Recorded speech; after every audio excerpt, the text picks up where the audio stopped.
Você está ouvindo Devocional Robert Murray M'Cheyne.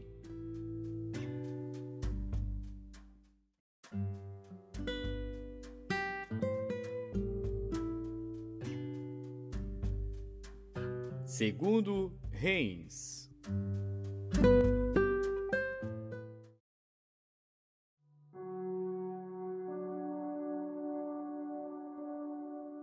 Segundo Reis, capítulo 9. Então o profeta Eliseu chamou um dos filhos dos profetas e lhe disse: Cinge os teus lombos, e toma este vaso de azeite na tua mão, e vai a Ramote de Gileade. E chegando lá, vê onde está Jeú, filho de Jeosafá, filho de Ninsi.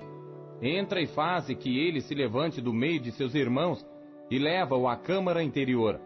E toma o vaso de azeite, e derrama-o sobre a sua cabeça, e dize: Assim diz o Senhor, ungi-te rei sobre Israel. Então abre a porta, foge, e não te detenhas. Foi, pois, o moço, o jovem profeta, a Ramote de Gileade. E entrando ele, eis que os capitães do exército estavam assentados ali, e disse: Capitão, tenho uma palavra que te dizer. E disse Jeú: A qual de todos nós? E disse: A ti, capitão.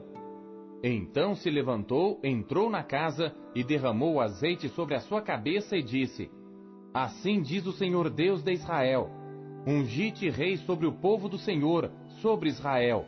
E ferirás a casa de Acabe, teu senhor, para que eu vingue o sangue de meus servos, os profetas, e o sangue de todos os servos do Senhor da mão de Jezabel. E toda a casa de Acabe perecerá. Destruirei de Acabe todo homem, tanto encerrado como absolvido em Israel. Porque a casa de Acabe hei de fazer como a casa de Jeroboão, filho de Nebate, e como a casa de Baasa, filho de Aías. E os cães comerão a Jezabel no pedaço de campo de Jizreel. Não haverá quem a enterre. Então abriu a porta e fugiu. E saindo Jeú aos servos de seu senhor, disseram-lhe: Vai tudo bem? Por que veio a ti este louco? E ele lhes disse: Bem conheceis o homem e o seu falar. Mas eles disseram: É mentira. Agora faze-nos saber. E disse: Assim e assim me falou, a saber: Assim diz o Senhor: Ungi-te rei sobre Israel. Então se apressaram, tomando cada um a sua roupa, puseram debaixo dele, no mais alto degrau, e tocaram a buzina e disseram: Jeú reina! Assim Jeú, filho de Jeosafá, filho de Ninsi, conspirou contra Jorão. Tinha, porém, Jorão cercado a Ramote de Gileade, ele e todo Israel, por causa de Azael, rei da Síria. Porém o rei Jorão voltou para se curar em Jizreel das feridas que os sírios lhe fizeram, quando pelejou contra Azael, rei da Síria. E disse Jeú: Se é da vossa vontade, ninguém saia da cidade, nem escape para ir denunciar isto em Jizreel. Então Jeú subiu a um carro e foi a Jizreel, porque Jorão estava deitado ali, e também Acasias, rei de Judá, descera para ver a Jorão. E o atalaia estava na torre de Jizreel, e viu a tropa de Jeú que vinha, e disse: Vejo uma tropa. Então disse Jorão: Toma um cavaleiro, e envia-lhe ao encontro, e diga: A paz. E o cavaleiro lhe foi ao encontro, e disse: Assim diz o rei: A paz. E disse Jeú: Que tens tu que fazer com a paz? Passa-te para trás de mim. E o atalaia o fez saber, dizendo: Chegou a eles o mensageiro, porém não volta. Então enviou outro cavaleiro, e chegando este a eles, disse: Assim diz o rei: A paz. E disse Jeú: Que tens tu que fazer com a paz? Passa-te para trás de mim. E o atalaia o fez saber, dizendo: Também este chegou a eles, porém não volta. E o andar parece como o andar de Jeú, filho de Ninsi, porque anda furiosamente. Então disse Jorão: Aparelha o carro. E aparelharam o seu carro. E saiu Jorão, rei de Israel, e Acasias, rei de Judá, cada um em seu carro, e saíram ao encontro de Jeú, e o acharam no pedaço de campo de Nabote, o Jizreelita. E sucedeu que, vendo Jorão a Jeú, disse: A paz, Jeú. E disse ele: Que paz, enquanto as prostituições da tua mãe Jezabel e as suas feitiçarias são tantas? Então Jorão voltou as mãos e fugiu, e disse a Acasias: Traição há, Acasias!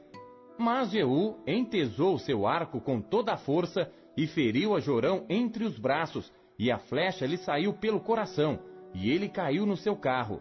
Então Jeú disse a Bidcara, seu capitão: Toma-o, lança-o no pedaço do campo de Nabote, o Jizreelita. Porque lembra-te de que, indo eu e tu juntos a cavalo após seu pai Acabe, o Senhor pôs sobre ele esta sentença, dizendo: Por certo vi ontem à tarde o sangue de Nabote e o sangue de seus filhos, diz o Senhor, e neste mesmo campo te retribuirei, diz o Senhor. Agora, pois, toma-o e lança-o neste campo, conforme a palavra do Senhor. O que, vendo Acasias, rei de Judá, fugiu pelo caminho da casa do jardim. Porém Jeú o perseguiu, dizendo: Feri também a este. E o feriram no carro à subida de Gur, que está junto a Ibleão. E fugiu a Megido, e morreu ali. E seus servos o levaram num carro a Jerusalém, e o sepultaram na sua sepultura, junto a seus pais, na cidade de Davi. E no ano 10º de Jorão, filho de Acabe, começou Acasias a reinar sobre Judá. Depois Jeú veio a Jizreel, o que, ouvindo Jezabel, pintou-se em volta dos olhos, enfeitou a sua cabeça e olhou pela janela. E entrando Jeú pelas portas, disse ela: Teve paz Enri, que matou a seu senhor? E levantou ele o rosto para a janela e disse: Quem é comigo? Quem? E 2 ou 3 eunucos olharam para ele. Então disse ele: Lançai-a daí abaixo. E lançaram-na abaixo, e foram salpicados com seu sangue a parede e os cavalos, e Jeú a atropelou. Entrando ele e havendo comido e bebido, disse: Olhai por aquela maldita e sepultai-a, porque é filha de rei. E foram para a sepultar, porém não acharam dela senão somente a caveira, os pés e as palmas das mãos. Então voltaram e lhe o fizeram saber, e ele disse: Esta é a palavra do Senhor, a qual falou pelo ministério de Elias, o tisbita, seu servo, dizendo: No pedaço do campo de Jizreel, os cães comerão a carne de Jezabel, e o cadáver de Jezabel será como esterco sobre o campo, na herdade de Jizreel, de modo que não se possa dizer: Esta é Jezabel.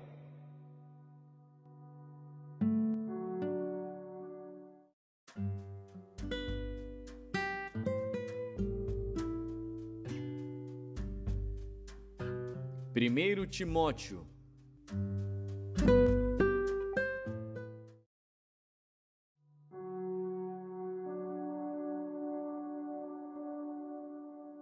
Capítulo 6. Todos os servos que estão debaixo do jugo estimem a seus senhores por dignos de toda honra, para que o nome de Deus e a doutrina não sejam blasfemados. E os que têm senhores crentes, não os desprezem por serem irmãos. Antes, os sirvam melhor, porque eles que participam do benefício são crentes e amados. E isto ensina e exorta. Se alguém ensina alguma outra doutrina, e se não conforma com as sãs palavras de nosso Senhor Jesus Cristo e com a doutrina que é segundo a piedade, é soberbo e nada sabe, mas delira acerca de questões e contendas de palavras, das quais nascem invejas, porfias, blasfêmias, ruins suspeitas, contendas de homens corruptos de entendimento e privados da verdade, cuidando que a piedade seja causa de ganho. Aparta-te dos tais.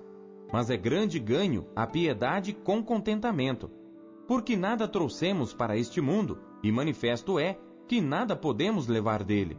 Tendo, porém, sustento e com que nos cobrirmos, estejamos com isso contentes. Mas os que querem ser ricos caem em tentação e em laço e em muitas concupiscências loucas e nocivas, que submergem os homens na perdição e ruína. Porque o amor ao dinheiro é a raiz de toda espécie de males, E nessa cobiça, alguns se desviaram da fé e se traspassaram a si mesmos com muitas dores. Mas tu, ó homem de Deus, foge destas coisas e segue a justiça, a piedade, a fé, o amor, a paciência, a mansidão. Milita a boa milícia da fé, toma posse da vida eterna, para a qual também foste chamado, tendo já feito boa confissão diante de muitas testemunhas. Mando-te diante de Deus, que todas as coisas vivifica, e de Cristo Jesus, que diante de Pôncio Pilatos deu testemunho de boa confissão, que guardes este mandamento sem mácula e repreensão até a aparição de nosso Senhor Jesus Cristo, a qual, a seu tempo, mostrará o bem-aventurado e único poderoso Senhor, Rei dos reis e Senhor dos senhores, aquele que tem, ele só, a imortalidade e habita na luz inacessível, a quem nenhum dos homens viu nem pode ver, ao qual seja honra e poder sempiterno. Amém. Manda aos ricos deste mundo que não sejam altivos, nem ponham a esperança na incerteza das riquezas, mas em Deus, que abundantemente nos dá todas as coisas para delas gozarmos. Que façam bem, enriqueçam em boas obras, repartam de boa mente e sejam comunicáveis. Que entesourem para si mesmos um bom fundamento para o futuro, para que possam alcançar a vida eterna. Ó Timóteo, guarda o depósito que te foi confiado, tendo horror aos clamores vãos e profanos e às oposições da falsamente chamada ciência, a qual, professando-a alguns, se desviaram da fé. A graça seja contigo. Amém.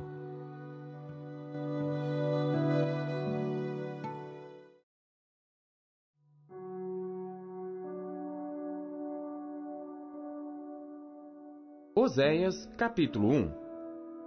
Palavra do Senhor que foi dirigida a Oséias, filho de Beeri, nos dias de Uzias, Jotão, Acás, Ezequias, reis de Judá, e nos dias de Jeroboão, filho de Joás, rei de Israel. O princípio da palavra do Senhor por meio de Oséias. Disse, pois, o Senhor a Oséias: Vai, toma uma mulher de prostituições e filhos de prostituição, porque a terra certamente se prostituiu, desviando-se do Senhor. Foi, pois, e tomou a Gomer, filha de Diblaim, e ela concebeu, e lhe deu um filho, e disse-lhe o Senhor: Põe-lhe o nome de Jizreel, porque daqui a pouco visitarei o sangue de Jizreel sobre a casa de Jeú, e farei cessar o reino da casa de Israel. E naquele dia quebrarei o arco de Israel no vale de Jizreel. E tornou ela a conceber, e deu à luz uma filha. E Deus disse: Põe-lhe o nome de Loruama, porque eu não tornarei mais a compadecer-me da casa de Israel, mas tudo lhe tirarei.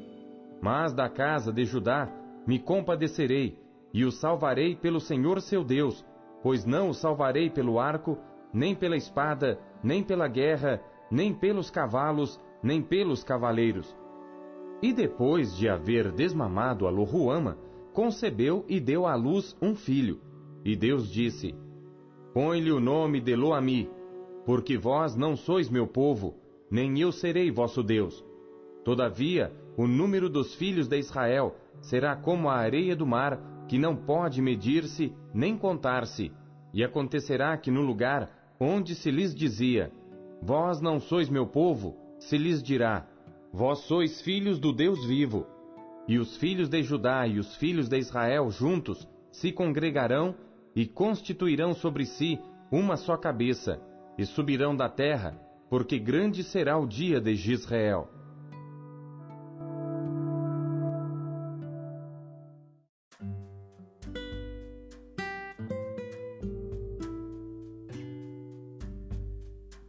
Salmos.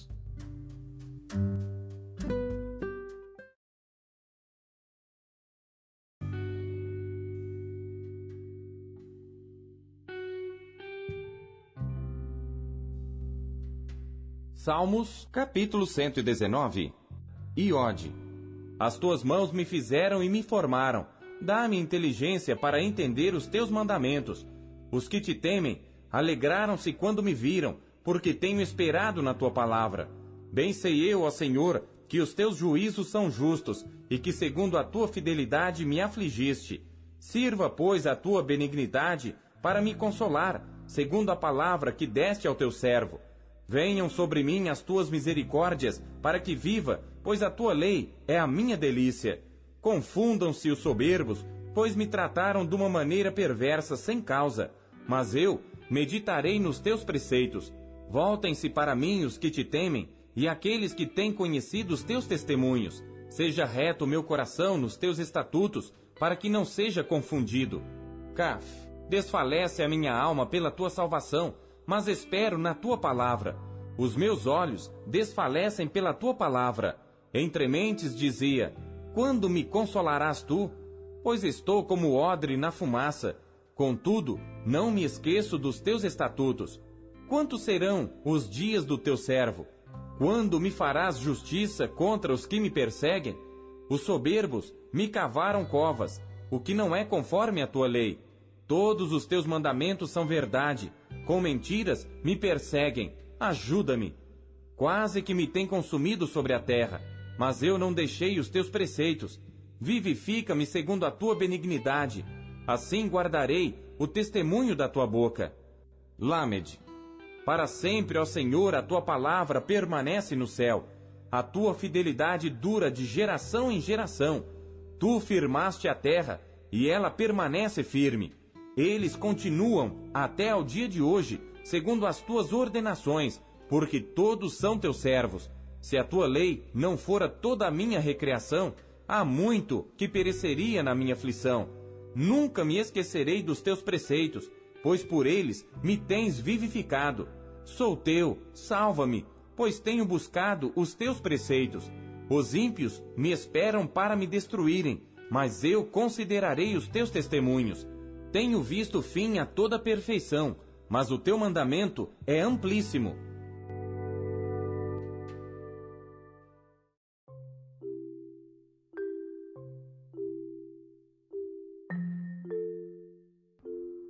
Robert Murray McCheyne, 1842, nas vozes de Pastor Paulo Castelã. Versão Almeida Corrigida Fiel, SBTB.